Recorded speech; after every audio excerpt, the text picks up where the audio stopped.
Olá pessoal, tudo bem?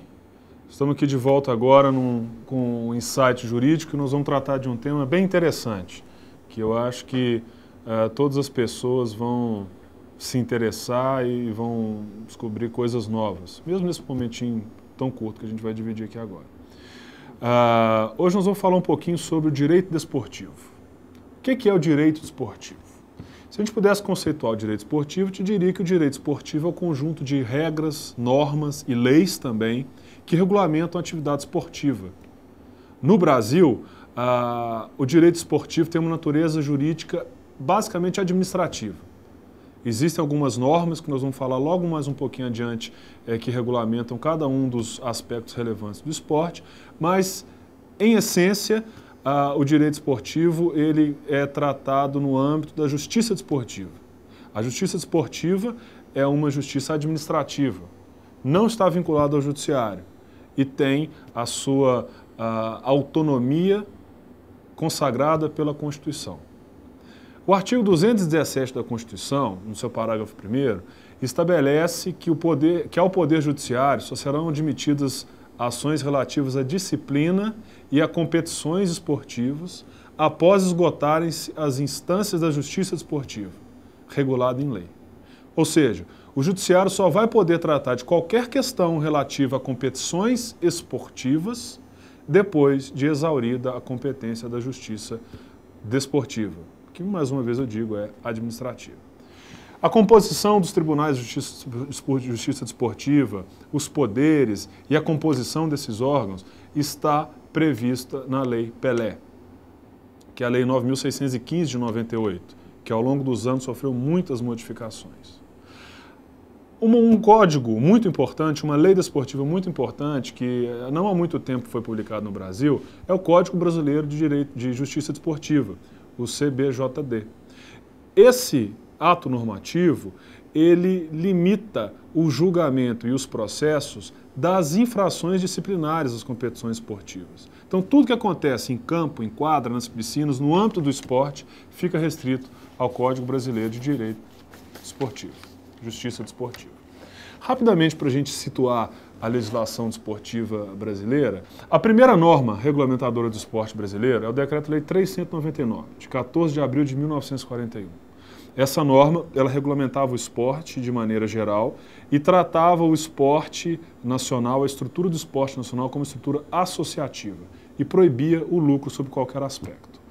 Essa norma, ela foi publicada numa época em que efetivamente o esporte ainda era muito pouco desenvolvido no Brasil.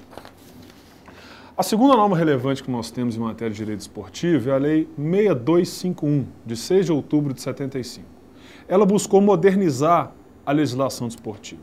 Percebam que a primeira norma era de 41 e essa segunda era de 75, ou seja, a atividade esportiva já estava bem mais desenvolvida e precisava de ser reformulada. Nessa norma, houve a manutenção de uma ação intervencionista do Estado, tuteladora e centralizadora. Vamos lembrar que em 75 a gente ainda estava sobre a égide da ditadura militar, por isso esse perfil ainda é intervencionista. O alto grau de intervenção do Estado se refletia na organização e funcionamento das próprias entidades esportivas. A lei, no entanto, admitiu a prática profissional do esporte em determinadas atividades específicas. Profissionalmente, então, a partir de 75, podia-se praticar futebol, pugilismo, golfe, automobilismo e motociclismo. Mas ainda existiam algumas severas limitações relativas à oferição de lucro e remuneração dos dirigentes. Em 1976, por meio da Lei 6354, de 2 de setembro, foi criado um instituto que muita gente ainda hoje acha que existe, que é o Instituto do Passe. O passe se revelava como um vínculo, um duplo vínculo que o atleta mantinha com a entidade desportiva, com os clubes em geral. Esses vínculos eles eram independentes e autônomos. Um era o vínculo contratual, porque já se admitindo atividade profissional, então por meio do contrato de trabalho, e o outro era o vínculo desportivo. Encerrado o contrato, mantinha-se ainda por 6 meses o vínculo desportivo. Ou seja, mesmo sem o contrato de trabalho em vigor, o atleta continuava preso a determinada associação desportiva, ou seja, a um clube. E ainda hoje, no jargão, a gente percebe que algumas pessoas tratam dessa figura como se ela ainda existisse, ao se referir sobre a transferência e valores envolvidos na negociação de algum atleta entre clubes. Sob o ponto de vista estrutural, essa legislação também manteve a estrutura associativa como ideal e obrigatória. Em 1988, a Constituição colocou o esporte em um patamar diferenciado. Como eu disse no começo, em 1988 a Constituição estabeleceu a autonomia das entidades de organização do esporte e também das associações que praticavam as atividades esportivas. No artigo 217, que trata da seção do desporto, dentro da organização social, é estatuído que é dever do Estado fomentar práticas desportivas formais e não formais como direito de cada um. Ou seja, o esporte passa a ser direito de cada cidadão. No inciso 1, indica que a autonomia das entidades desportivas dirigentes, confederações, como a gente está acostumado a perceber, e federações também, e associações quanto à sua organização e funcionamento. É dada, então, a esses dois tipos de entidade autonomia para se organizarem e funcionarem, sem a participação do Estado. A destinação de recursos públicos para a promoção prioritária do desporto educacional e, em casos específicos, para o desporto de alto rendimento, que é o profissional que nós somos acostumados a assistir nas televisões. O Estado, então, tem que garantir como direito de cada um essa autonomia e a destinação de recursos públicos para utilização e promoção prioritária do desporto educacional nas escolas e, em casos específicos, para o desporto de alto rendimento. Nesse mesmo artigo, nós temos a previsão que eu disse anteriormente a respeito da autonomia da justiça desportiva em relação ao poder judiciário. Já vimos alguns casos recentemente de alguns clubes que quiseram levar as suas discussões, as suas disputas para além das quatro linhas, para além das confederações, para além da CBF, que é a Confederação Brasileira de Futebol, para o judiciário. E nós vamos ver que existem algumas previsões muito claras a respeito desta impossibilidade. O que é desportivo se discute no âmbito desportivo. O que não é desportivo, no judiciário. Em 1993, a Lei 8672, chamada de Lei Zico, foi publicada com o objetivo de revolucionar a estrutura desportiva do Brasil. Queria adaptar a legislação brasileira ao esporte mundial, já tratado de maneira absolutamente mercadológica e profissional, sob o ponto de vista de gestão, que a gente pode identificar com muita facilidade, principalmente na Europa. Essa lei visava impulsionar a participação de grandes empresas e de investimentos no setor privado do esporte. Em 1993, o marketing esportivo no Brasil ainda caminhava a passos de tartaruga. A partir da ideia visionária do Zico, daí a lei chamada então de Lei Zico, houve uma preocupação em se reestruturar a organização do esporte, na relação atletas e clubes e federações. Com isso, o Zico fez a proposta da criação do clube empresa, eliminando de vez essa forma de associação civil, na época, essa figura sem fins lucrativos, que todos os clubes estavam organizados até então, para transformá-los em empresa. E aí surge a figura, então, do clube empresa, que é a idealização de transformar esses clubes em sociedades, hoje sociedades empresárias, para dar mais responsabilidade aos dirigentes, mais deveres à própria instituição, mais transparência e viabilizar maiores investimentos no esporte. No entanto, a proposta do Zico não foi adiante e no que diz respeito a esse tópico específico, a sua lei não evoluiu. O que foi muito interessante foi a proposta de se acabar com o passe, que na verdade só veio a se consolidar com a Lei Pelé. A chamada Lei Pelé, então, como eu disse, ela foi publicada em 1998, dia 24 de março, e é a Lei 9.615. Ela tinha um objetivo muito interessante: disciplinar de maneira ampla o esporte e aperfeiçoar a legislação que o Zico criou em 1993. tentou adaptar o esporte profissional à realidade econômica em que se vivia o esporte em 1998, trazendo o clube-empresa como uma alternativa muito interessante e impondo mais responsabilidade aos dirigentes. E concretiza de maneira definitiva o fim do passe. Passe, como eu disse então, era o vínculo desportivo que os atletas mantinham com os clubes, mesmo depois de encerrado o contrato de trabalho. Daí, então, aquele grande apelo que se teve na época, dizendo que o passe era um grilhão, era uma amarra, que os atletas viviam sob o regime próximo da escravidão, que eram tratados como mercadorias, etc. e tal. A Lei Pelé, então, acaba com o passe, trata do vínculo do atleta apenas como um vínculo contratual, num contrato formal de trabalho com os clubes, e muda radicalmente a relação dos clubes com os atletas. Também busca trazer algumas alternativas para minimizar a perda dos clubes com essa receita, que o passe era a principal receita dos clubes. Cria, então, cláusula penal, multas específicas, tenta regulamentar também a questão de direito de imagem, direito de arena, estrutura a justiça desportiva, que na Constituição de 1988 foi apenas prevista, aqui regulamenta efetivamente o seu funcionamento e busca reestruturar o esporte brasileiro como um todo.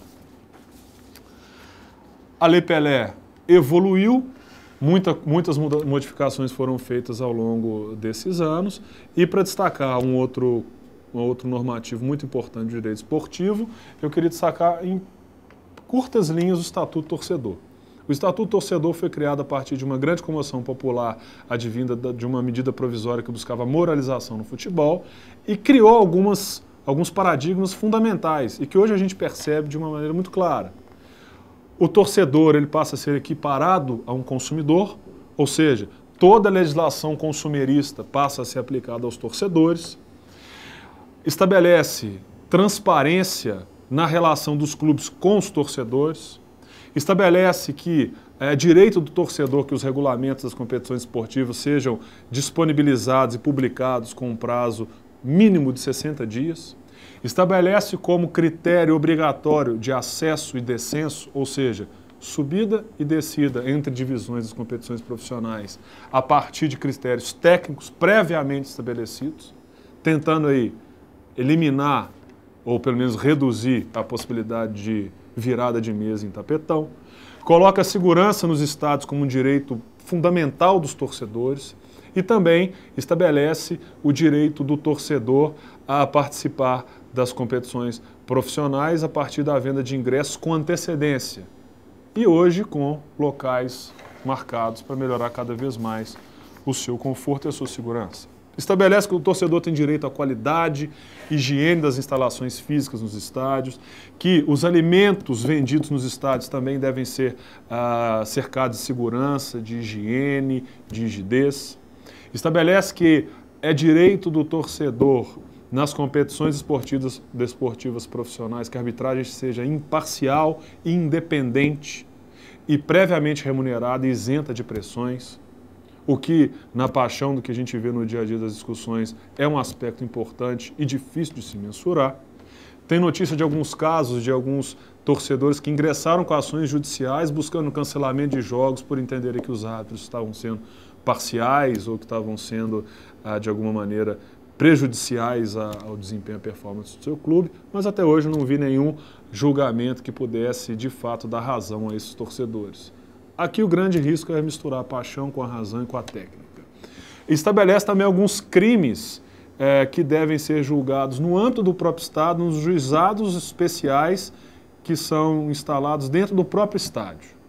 E estabelece também, por fim, o julgamento desportivo como direito do torcedor, que eles sejam impessoais, que eles tenham princípios de moralidade, celeridade, publicidade e independência. Que é mais um ponto que a gente vê sempre os apaixonados, seja da imprensa ou mesmo os torcedores, discutindo sobre esse aspecto. O Código Brasileiro de Justiça Esportiva, ele é um outro instrumento também regulamentar muitíssimo importante que disciplina toda a estrutura da justiça esportiva no Brasil.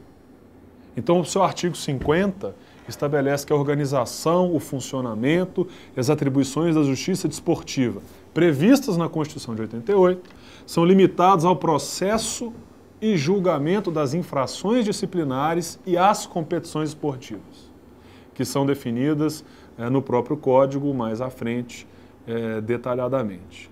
O importante aqui é a gente observar que tudo que diz respeito à organização, funcionamento, infração disciplinar e às próprias competições desportivas deve ser tratado na justiça desportiva. Relação do atleta com o clube, contrato, vínculos, direito de imagem, justiça do trabalho. Relação do clube com fornecedores, patrocinadores, fisco, execuções, dívidas, justiça comum. Mas o que acontece dentro das quatro linhas no âmbito esportivo ou nas piscinas, dentro de qualquer competição, justiça desportiva. Os órgãos integrantes da justiça esportiva são autônomos e independentes das administrações do desporto de cada sistema. Então, tem-se um Superior Tribunal de Justiça Desportiva, um tribunal que é o órgão máximo, o Tribunal de Justiça Desportiva ligado às federações locais e as comissões disciplinares que atuam num primeiro plano no âmbito da própria competição e que se visa solucionar algum conflito. Aqui cabe uma observação importante. Como que fica o conflito, então, de poder judiciário e justiça esportiva? Nós já vimos que os limites da justiça esportiva estão adstritos à organização, funcionamento, infrações disciplinares e às próprias competições. Mas se um clube está insatisfeito com o resultado de um jogo, se o clube está insatisfeito com uma penalidade, a quem ele deve recorrer? À justiça desportiva ou ao poder judiciário? O parágrafo 1º do artigo anterior, ele estabelece que, sem prejuízo do disposto nesse artigo, as decisões finais dos tribunais de justiça desportiva são impugnáveis, nos termos gerais do direito, respeitados os pressupostos lá da Constituição. E o recurso ao Poder Judiciário não prejudicará os efeitos desportivos validamente produzidos em consequência de decisão proferida pelos tribunais de justiça desportiva. O órgão máximo no Brasil a respeito de qualquer competição desportiva é o STJD. E, em alguns casos, no que diz respeito a competições desportivas, pode-se recorrer aos órgãos máximos de cada uma das atividades esportivas. No caso do futebol, por exemplo, a FIFA. A decisão da FIFA, em alguns casos excepcionais, pode ainda ser submetida à Corte Arbitral do Esporte, que a FIFA tem uma vinculação. Um caso interessante. Todos devem se lembrar de um caso que ficou notório na última Copa do Mundo aqui no Brasil. Não me refiro ao 7-1, mas àquela mordida que o Soares, atacante do Uruguai, deu no zagueiro italiano. Ainda durante a Copa do Mundo, foi proferida a decisão condenatória dele. Ele foi banido da Copa do Mundo, ou seja, não podia participar sequer de qualquer atividade ligada à Copa do Mundo.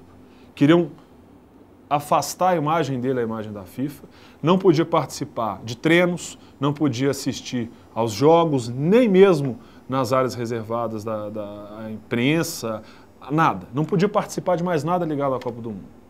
Foi punido ainda por pagamento de uma multa pesada e a suspensão de qualquer atividade profissional por 4 meses. Muitos dizem que essa sanção foi excessiva. O próprio jogador vítima da mordida disse que perdoava o atacante, mas que também entendia que a sua punição tinha sido muito pesada. Recentemente, a semana passada, o caso dele foi aceito pela Corte Arbitral do Esporte, que vai poder rever essa punição desse atacante. Ou seja, foi-lhe cerceado o direito de trabalhar durante 4 meses. Casos excepcionais, a Corte Arbitral do Esporte pode ainda deliberar a respeito desse assunto. Rapidamente, então, pegando o gancho no caso do Soares, é importante a gente destacar, tratando-se então de futebol, que a FIFA ela é uma associação. E a FIFA é a associação que controla o futebol no mundo. Para quem não sabe, a FIFA é um órgão internacional que tem mais membros participantes do que a própria ONU. A FIFA é talvez um órgão multinacional mais poderoso que nós temos no mundo. Ela se estrutura como uma associação e diz nos seus estatutos que a sua finalidade é desenvolver o esporte, sensibilizar o mundo e construir um futuro melhor. As decisões da FIFA não podem ser impugnadas no Poder Judiciário. O Estatuto da FIFA, no artigo 68, diz, no parágrafo 2º, recurso para tribunais ordinários, justiça comum, é proibido, a menos que esteja previsto na regulamentação da FIFA. Ou seja, o clube que quiser discutir alguma questão referente à competição, descenso, cai, não cai, primeira divisão, segunda, seja o que for, não pode recorrer ao judiciário, porque ele está ligado à CBF, que está ligado à FIFA, e as competições organizadas pela CBF vinculadas à FIFA têm que seguir o regulamento dessa entidade. Ou seja, o clube que buscar recurso no Poder Judiciário para qualquer questão quanto à organização, funcionamento e à própria competição esportiva vai ser punido pela FIFA. Todas as federações e confederações filiadas à FIFA têm o dever, pelo regulamento da entidade, de coibir, evitar e tentar convencer os clubes a não recorrer ao judiciário. Caso contrário, a punição aplicada pela FIFA é muito severa. Qual é o caminho, então? O caminho é, se o clube recorre ao judiciário, ele vai sofrer sanções. A única alternativa para um clube recorrer ao judiciário válida, sem punição, seria em relação às competições esportivas que não são organizadas ou vinculadas à FIFA. Logo, no âmbito profissional, isso tudo é muito pouco provável. Dois casos interessantes para a gente finalizar. O Gama. O Gama, numa certa ocasião, foi rebaixado num campeonato brasileiro, entendeu indevido, recorreu ao Poder Judiciário. Lá no Poder Judiciário conseguiu algumas liminares que depois caíram por conta dessa impossibilidade de discussão desses aspectos no âmbito do Poder Judiciário. E no final das contas foi punido pela FIFA e teve que reiniciar a sua caminhada a partir da 3ª divisão do Campeonato Brasileiro. Muito recentemente, a Portuguesa, indignada com a punição que sofreu da perda dos pontos pela escalação irregular de um atleta, ameaçou ir ao judiciário. E toda essa discussão voltou novamente à tona. Ela chegou a promover alguns torcedores, por conta do Estatuto Torcedor, que possibilitam ao torcedor, como direito, a arbitragem impessoal, a arbitragem neutra e todos aqueles direitos fundamentais dos torcedores que nós vimos anteriormente, eles têm legitimidade. Propuseram vários torcedores ações. Alguns ganharam até liminar para a Portuguesa voltar para a Série A do Campeonato Brasileiro. Numa instância superior, todos perderam. Mas a própria Portuguesa, até o último minuto, estava decidindo se ia entrar, se não ia entrar, como ia fazer. Porque ela já sabia qual seria a solução final para o seu caso. Recorrer ao Poder Judiciário para discutir questões de organização, funcionamento, acesso e descenso de competições vinculadas à FIFA é proibido pelo seu regulamento. Logo, se a Portuguesa fosse realmente adiante com essa decisão, ela certamente sofreria a punição do descenso para a categoria ainda inferior à que ela teria sido legitimamente rebaixada no Campeonato Brasileiro, que era a Série B. Bom, com isso, pessoal, eu queria só dar alguns toques, alguns flashes sobre o direito esportivo no Brasil. É uma área extremamente importante, extremamente carente, e aqui no Brasil nós temos algumas instituições que se prestam ao estudo do direito esportivo. Quem se interessar pode procurar pelo Instituto Brasileiro de Direito Esportivo, no site www.imdd.com.br, e também aqui em Minas Gerais nós temos um instituto, que é o Instituto Mineiro de Direito Esportivo, que também se presta a discutir todas essas questões de direito esportivo de alto interesse de todos nós, ou pelo menos de quem gosta de esporte. Fica aí o toque e o convite. Quem quiser aprofundar um pouco mais no tema, pode procurar esses dois organismos e aí na internet. O mercado é bom e o assunto é realmente bem interessante. Muito obrigado e um abraço.